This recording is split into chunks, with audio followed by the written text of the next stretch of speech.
Actually, it's more like afternoon. Good afternoon, everybody. Welcome to another edition of Tuning In with Tony. And today we've got a pretty hot topic.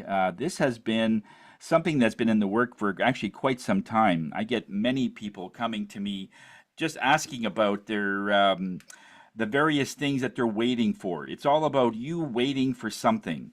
It's just amazing how much our population has been in a point where we're always sort of waiting for something. There's always this time where we're stagnant and we're just sort of waiting for things to align or something. Well, we will get more into that for sure. And just to let you know that this show has been brought to you by Higher Self. It's a group of teachers that's been brought together to try and raise the vibration of the people that are asking. And there are so many ways to raise your vibration. And the moment you do that, you become more connected and more just knowing who you are in that way. So we do it in various ways through medium readings where we give somebody the truth of what energy is around them. And it's usually from the ancestors that they're connected to. So when they come in for a reading, they're bringing all these people and we're just reading. It's like we're a translator. And we don't mind doing that. It's all a part of the process and everything. But that's sort of what we do. And that raises the vibration very significantly. Also, personal tuning session where we use sound and vibration and tuning forks to be able to connect to people in a certain way. Okay, and this way they can make the decisions at a higher vibration. And whenever you do that, you always have that more feeling that you're making the right choice. You could do it through crystals. We have many crystals, the power crystals that you can wear on your skin, on your wrist, power bracelets, and we have over 100 different kinds. And it does everything from improve intuition to be able to bring you energy. If you have physical pain, it can help with that. So all of these will help. Also, we go through the stages of the various classes that we can offer. We have everything from feng shui to angel card reading, which we're actually doing this Sunday. We have one that you could read yourself and read other people. If you're interested in that, let us know. But we have various courses like that. We are working on a mediumship class, and we are in the process, and we are actually doing a business class for light workers. So if you're a Reiki master or something and you want to be able to make your talent a business, then we will teach people how to do that in that perspective. All right. And there's so many other courses that we have based on tuning forks. We have a self-tuning class where you can tune yourself every day with 3 basic tuning forks, and it will raise the vibration, clear something, or ground you. It does all those things. Angel tuning is where we use very, very small tuning forks at a high pitch. And these are more for the autistic individuals, and it's for the elderly. Distance tuning, where you can tune someone in another country, we teach that.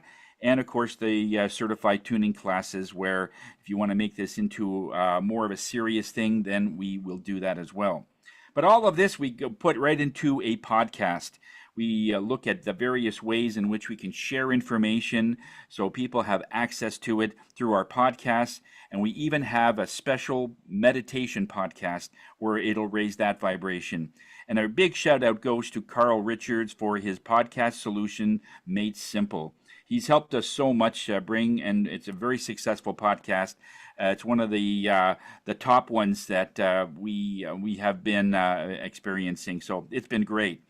YouTube channel, we also have that, and just type in Raising Your Spirits and my name, Tony Jennis, and you'll find us. And there we have all kinds of things like the classes, meditations, and visual, and it just gives you that extra experience.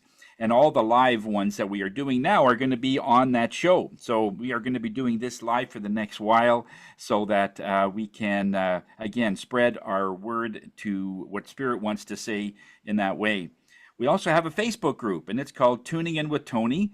And just type that in under my name.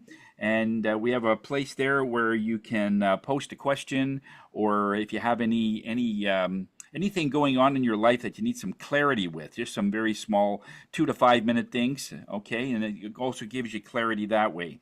So, and we're always doing updates on that. And of course, we have our membership where we have a Zoom room where we are now. And afterwards, we're going to go into a segment where our members can talk about more of the topic that we're doing today. Okay. So it's been quite an interesting time over the last few days. We've been getting more and more downloads on this concept of waiting. We're always waiting for something, all right? I looked up some quick statistics, and it says on an average overall is that we're spending 37 hours a year in line. 37 hours. That's like a day and a half just waiting in line for concerts, coffee shops. When you go through the drive-through, those lineups, all those. And I think after a while, it's probably end up being more than that in some cities if it's really busy. Supermarkets, bank lineups, that kind of thing. We spend 13 hours on hold, and that's low. If you call tech support, it's not unusual to wait for 45 minutes to get a hold of somebody, or if you're talking to somebody in the government. All right, there's going to be a long line of. There's one that I had to wait. I think almost an hour and a half to get through one department to correct something on our file. But we do that all the time. And these are things that just we can measure. Other things is that I found is that we're spending about 10% of our awakened life waiting for something. And these are some things that, again, that we can measure, like waiting in a doctor's office, waiting for the bus, waiting for a taxi, waiting for a text, waiting for your flight to leave, and all the connections that you have to wait on. How many people have waited 2, 4, 5 hours between connections on a flight? Okay? It's just in that waiting mode. Or on a ride. You're going to go on some kind of a fare, and then there's a ride to go on. And sometimes we'll be waiting up to 45 minutes to get on a ride. In Disney, it's probably even more than that, depending on the day. But what about the things that we can't measure? Like waiting for a soulmate. That's a big one. I've had that over the last couple of months. Several people have come in, and that's the first thing they say is, where is my amazing man? Where is my amazing woman? I'm just waiting for them, okay? Money to arrive, waiting for money to come in, waiting for something that we thought we could manifest, and we're just sort of in that waiting mode. When is it going to come? And it's that sort of worry type of thing. One that I thought was really applicable is waiting for an apology. I've had some people that waits 25 years for an apology from somebody. Now, you can't even measure that. I don't even know how you can measure that. But they're like something was said many, many years ago, and they were offended, and now they're waiting for an apology. And people wait decades for some other people to give them peace by apologizing for what they said or what was done or whatever, okay? And it's all about the reaction also on social media. Well, look what happens when we look at social media. We put up a video, or we post something. This is my Easter weekend, or this is the picture to my cottage. And what do we do about a half hour after that? We wait to see how many likes that we get, how many people are engaging. Like if 4 people react in 2 hours, a lot of people get really, really depressed. It's like, that's it? And then they're waiting for 26,000 people reacted. Yay! What difference does it make? Did you have fun? Did you like it? And now you're waiting for other people to give you that closure or that happiness that other people find it very calming, if it's for the cottage, or if it's a beautiful picture of a baby or of a pet that's doing something funny. We're waiting for reactions. And so Spirit wants to sort of talk about this waiting mode, waiting concept, because so many people, they really relate to this because they're always waiting for something. But it's to go to the point that Spirit wants to show you how just waiting is not good for you, not good for humans in general.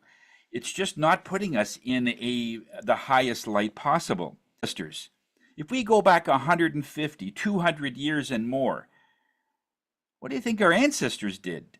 Do you think our ancestors waited as much as we are waiting today? Like right now, we are their great grandsons and daughters. And do you think they would be waiting as much as we are today? Right? And it's like, and look at the kind of things that's happening. I mean, we are in our ancestors, they were always in the mode of building something. They're preparing something, growing, maintaining, harvesting. A lot of them were farmers, and a lot of them were, if they were factory, where they're always doing something. In other words, once you're in the mode of creating and having a better life for yourself, you're in that creative mode, and people wouldn't regard that as waiting. So I think it's safe to say, or do you think it's safe to say that our ancestors, way back when, were too busy to wait? I don't really think they cared. Like if they did something, I don't think they're looking for a reaction from other people of whether or not other people found it funny or found it whatever. And this is the time where there was no TV, no radio, no computers, no iPod, no phones, nothing. Simple. There was barely a telegraph. Telegraph was if, even before that. What did they do? They just had people, So, in other words, what do you think our ancestors did without all this stuff? Maybe we talked. Maybe they talked. Maybe they were talked with their family. They talked to friends that they could reach. If it's on a farm, usually they were pretty big farms, so they knew one another. But all in all, you were pretty much on your own. So there wasn't a lot of communication that way. All right. So maybe we talked, but isn't that opposite to what we're doing now? Not a lot of talking going on these days. I mean, when we talk to somebody, I mean, try and get somebody on the phone these days. It's like, oh well, let's Skype or let's text or let's do, I'll see you whenever, or give me a like on this one thing. Our language has changed dramatically. I mean, now there's LOL, IDK, DM you, DM me. It's everything's shortened, everything's abbreviated. In other words, even in our entering our information on data, we want to be able to make it so that it is short, so we don't have to type so much or enter so many letters because we're not talking as much. And actually, if we actually talk about not talking, it's men is probably one of the ones in the beginning that are having a really hard time saying what's really going on with them. And I can say that from experience. There was a few times where, like as a man growing up, there was not many people I could talk to, so it would be safe. And the one friend that I did disclose, in a very short time, they used it against me, or there wasn't social media at that time, but they actually used what I told against them, and it was part of a sort of a joking around. And I said that seriously. I thought that was just between you and me. So that happens once, and all of a sudden, the man doesn't speak. He doesn't want to share anything for fear that they're going to be seen as weak, for fear that they're going to be seen as not good enough.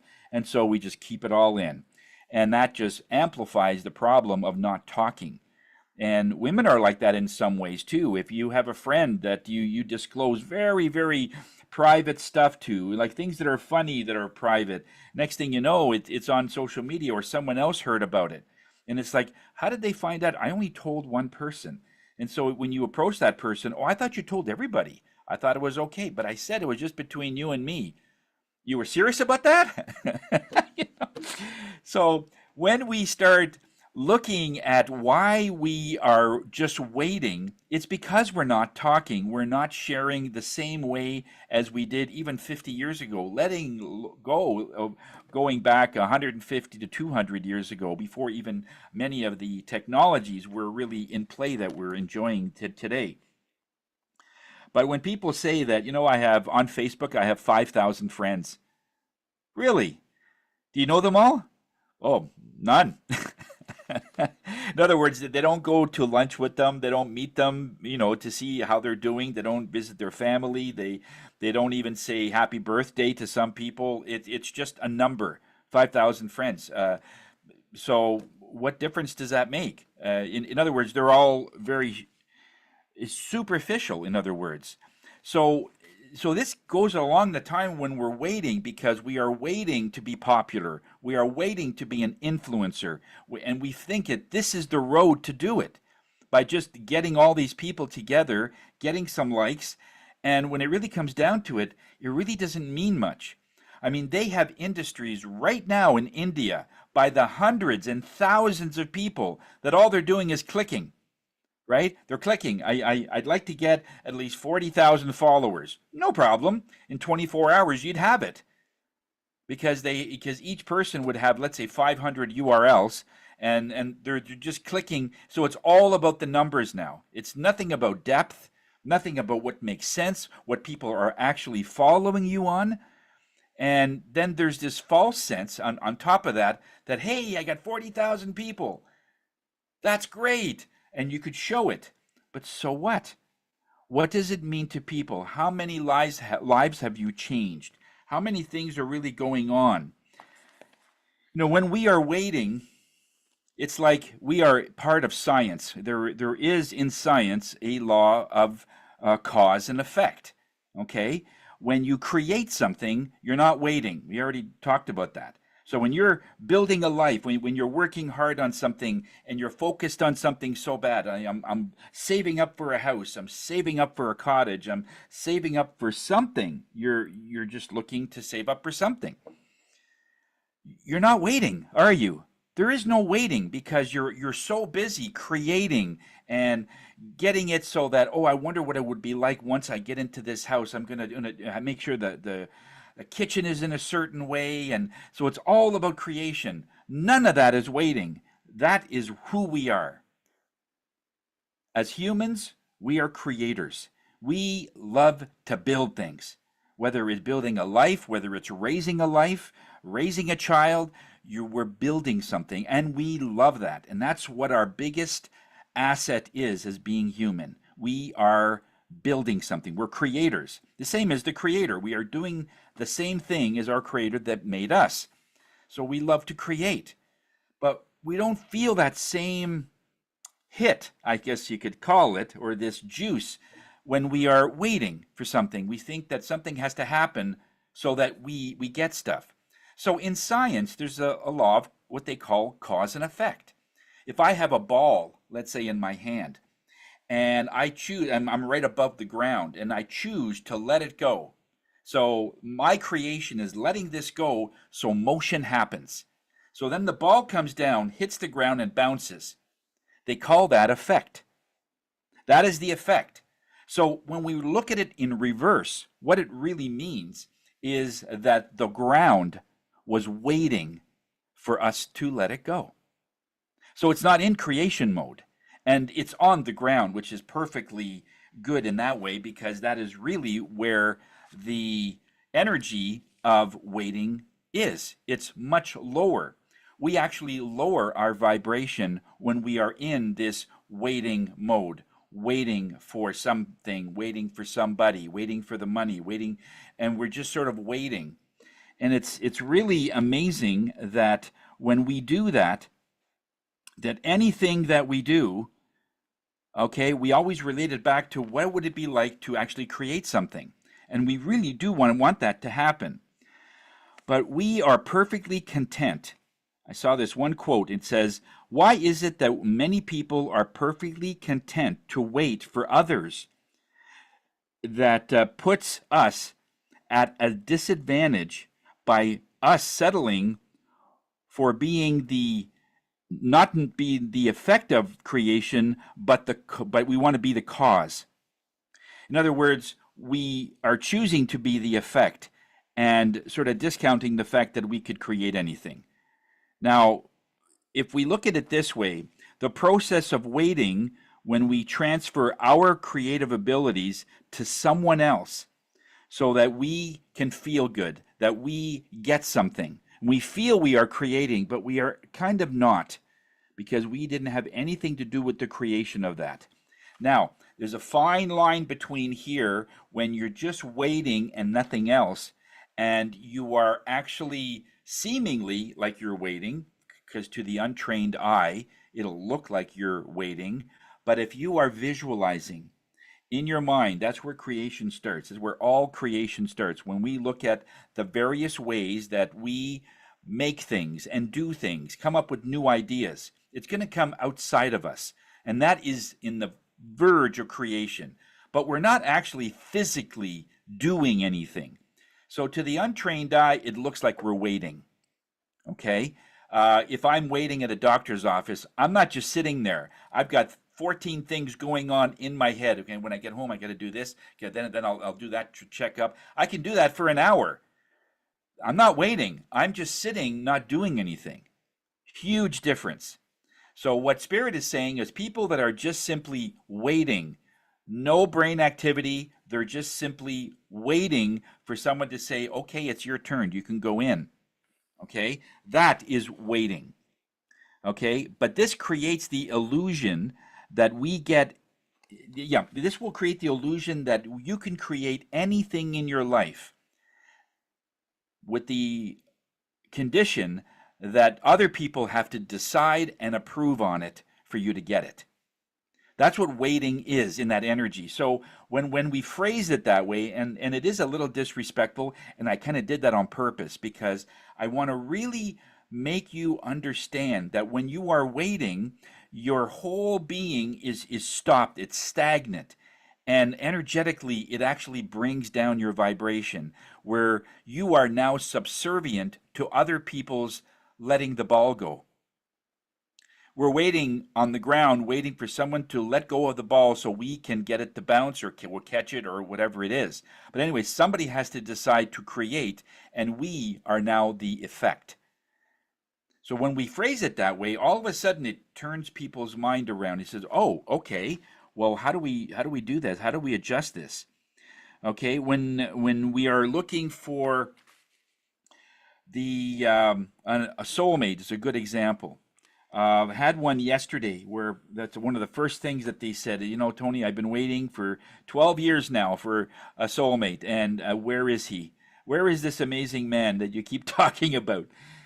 And that is pure waiting. And I says, well, what have you done in terms of manifesting him? He says, what do you mean? I'm waiting. I'm ready. Okay. And Rumi always says that anything that you want, that thing wants you as well. So if I want to go on a holiday, the holiday energy wants me to be there. If I want to go fishing or camping, or if I want to go to another country, that country wants me because I am wanting to go there. So there's always a reversal of energy. Whatever you want also wants you. So if that is right, if you are wanting a soulmate, and the soulmate is always this higher level of attraction, in almost like you can't possibly miss this person. It'll be so obvious you'll look into their eyes, okay, this is it. My search is over. But some people keep saying, where is my man? Where is my woman? So they're in constant waiting. Now, sometimes the energies will be close enough where you both will meet, and then you'll work it out after. But if the gap is a little too far, they're saying, and gap, what I mean by this, looking on the other end of a soulmate, let's say we're in their 50s or 60s, and you're looking for now another soulmate. Let's say your other spouse passed away, or there was a divorce or something, and now you want to manifest another amazing person. That person has already been picked out for you, long time, because they knew this was coming. And at that time, the soulmate that is now educated and they know what they want. Because when we're 18 and 20, we don't know anything. As far as relationships, we know nothing. All we get is this infatuation of love. But when we get in our advanced years, like whatever it's 40, 50, 60, whatever it is, we now have been through a couple of relationships. Maybe some were abusive, maybe some didn't work out. But at the very end, at this point, you know exactly what you want. You want someone who's going to treat you with respect. You want somebody who's going to have a sense of humor and have a list of maybe 20 things. Okay? So if that person right now is now looking as their life is already pretty full. Their life is full. but they want to share this life with somebody else. So they're not waiting. Does that make sense? They are not waiting because they know what they want. And now they're just putting it out there. If my soulmate is out there, let that energy go and you send it out. So that person is looking for an asset. So there's no hurry because they knew that when they were younger, they hurried and it didn't work out. So now they're saying, okay, let's just slow this down, cowboy. All right, let's make it so that, okay, look, why don't we just take our time and we manifest somebody who's going to be an asset to our life. Okay, that's creation. So let's look at the other end. Let's say the person that would normally go to them, they're saying, where is my woman? Where is she? I don't see her. Okay, do you see how one is waiting and they're the effect and the other is creation? Now, if they're so far apart, Spirit is saying, if they're so far apart, the gap is so big, the creative and the creation energy of one soulmate is moving. Because anything in creation moves. Anything that you want to create. There's always such frenzy of movement and getting things done and getting things together. There's always a great movement. I gave a reading to one of my dear friends very recently, and part of the reading was they're going to get this piece of land and they're going to be able to do stuff on it, and all the things they wanted to do for 20 years can all be done. And she was so excited. Oh, this is so great. And that's all she thinks about now. That's all she's envisioning what it's like to be there. So vibrationally, she's already on the property. She's already doing her dream, although there's nothing to show for it. But she's there, man. She is so there. I can't wait. This is going to be so great. So she's in the mode of creation. The person that says, well, I hope someday this land comes to me. Oh, wait, where is it? Where is it? Where is it? So now you're in effect, meaning that you're waiting for something or someone else to let it go and to be decided that it's okay for you to let it go to you before you get it. And that's not creation. That is stagnation. So does it make sense in any way that if you are in the mode of creation, you're moving? In the mode of waiting, you're stagnating. So that means one part of you, so if this was like a soulmate type of arrangement, one soulmate is moving, the other is stagnating and standing still. Do you see how your dream is ahead of you? Okay, does that make sense? So the dream's ahead of you. And here's the danger. The longer that we are in this waiting mode, where is my soulmate? Where is my lover? Whatever, if we use that example, it very easily can slip into depression where, oh, I've waited so long. I've waited 12 years for this person and I don't think there's any hope for me. Or if that is even anywhere in the entry in your brain, your ego will grab it and you say, yep, you've been waiting all this time. It's probably not going to happen at this point. In other words, you're going to start talking to yourself. And at that moment, your energy is starting to back up. You're actually reversing the process. It's no longer waiting. You're now going backwards while your creation, your soulmate, is ahead of you. Now, it doesn't mean you've lost your soulmate, because that doesn't happen. Your creation doesn't do that. However, the waiting will be longer. Waiting for you to get out of this slump, this rut, whatever you're in, to find out, you know what, I'm just going to go on with my life. And it says, okay, and this is why so many people, when, like for instance, they want to manifest a child. I get this so much, it's almost comical. They're trying to manifest a child and they just can't. Their first child, they just can't. They're both had their tests and everything's fine, everything's perfect. Finally, the doctor says, why don't you guys just relax for a bit? He says, no, when I get a child, you got to start a family, you got to get going. And it just doesn't happen. And then weeks go into months and months goes into, sometimes years and still nothing. And then they finally say, okay, well, we've given up on having a child. We're going to adopt. They end up adopting. And then they say, okay, we got our child. Yay, that's great. Let's go on a holiday. Guess what? She's pregnant. Not because she couldn't do it before, but because they're the waiting. When they wait, the child wants to come in, but won't come in under those circumstances because the child is right from heaven. At least a person that's in their 40s or 50s been away from heaven for a bit, and they're reconnecting and they're trying to find themselves again. All right, they're touching heaven in so many ways, and so it's no uh, wonder that they could find it at that time. So when we are waiting, it actually slows everything down. So if you look at all the things that you've ever manifested, it was never the time where you're just waiting at the bus stop for the bus to stop, and then someone will come out, pick you up, and put you in the bus. That's kind of what it's like in many ways. But creation doesn't work that way.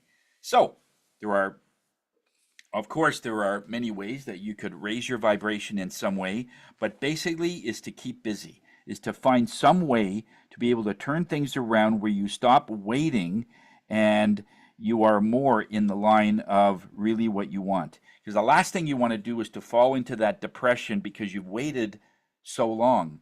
So this is the real dynamic between creation and waiting or effect. You're just waiting for someone to throw you the hay. Like this is how they feed cows. They put them in a cage and the cow waits to get fed. When they get fed, they're happy. So is that creation? Or is that just effect? Is that just what it is?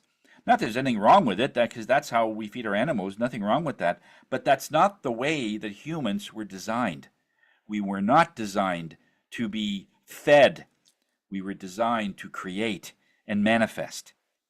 So if you have been thinking about your soulmate or thinking about your goal, thinking about this cottage, this house, this land, or anything you want out of life, make it so you are the creator. So you think exactly what you want, and you're spending most of your time being at that point where you are the version of yourself that already has it. But you don't have it, but you do. When you live in that world, creation will fall all over itself for you to get it. Okay? So in this meditation, we're going to play, it's a nice 20 minutes, very relaxing. I've got the tuning forks built into this, and it's a beautiful, very calm soundtrack, all right? And in this, I want you to just be with yourself for the next 20 minutes. Don't do anything. Put your phone away. I don't want any distractions because this is something that is going to give you options of what to do, but not wait. What area and what mode do you have to be in so you're not waiting anymore? You're just manifesting it in a very subtle way. And there are two separate vibrational differences for sure. So in some way, put yourself in the mode of creation. What will create this money that you are waiting for? What will create a business that will support you and your family? Instead of saying, oh, it's I've seen this happen so many times, and not many people are successful at it. Well, what does that have to do with you? Again, you're going back to the effect. You're going back to, I'm waiting again. Instead saying, even if it happens once in a billion people, that will be me. That's creation. In other words, nobody can ever say, and I've said this to many people, if you have, let's say, $10,000, would you bet that somebody would not win a lottery? And it's like it's what is it now? What is it? 4 million to 1 that you'll ever win, or maybe 400 million to 1, whatever it is. The odds are so vast that you could win, but nobody will put down money if to bet on somebody not winning if they buy a ticket. Because what if they win? What if they win? Oh, I'm out. Like I'm out that money.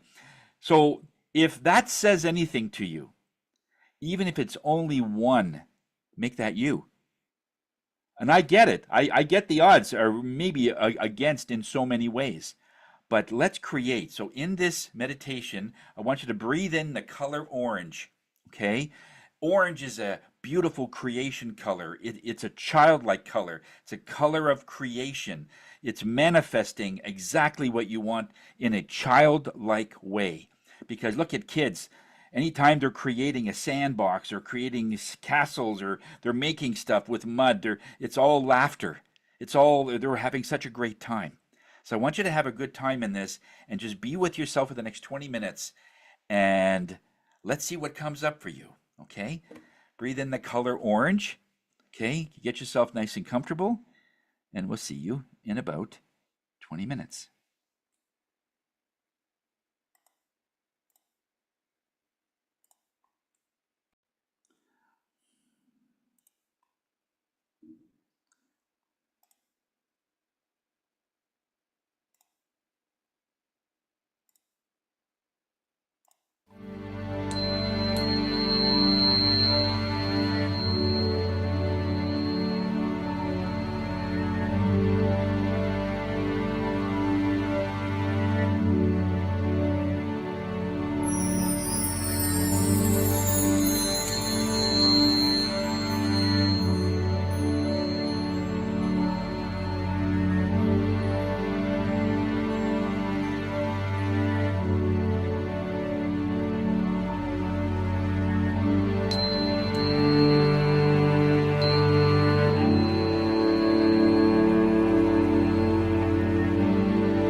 Yeah, I hoped you like that.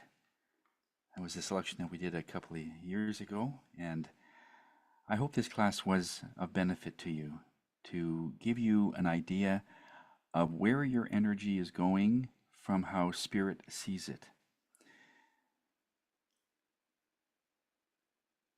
The fact that you came today, something told you to either be here or listen to this in some way, and hopefully it was well spent. This last hour was a nice unplug for you for the week. All right. So we do these every week, and we're going to be going live every week. After this, we're going to be meeting with our members in our Zoom room. If you want more information on how to become a member, you can just simply send me an email, info@lovehigherself.com, and that will do that. So we're going to be talking more about content and more about bonus stuff in our Zoom room for it.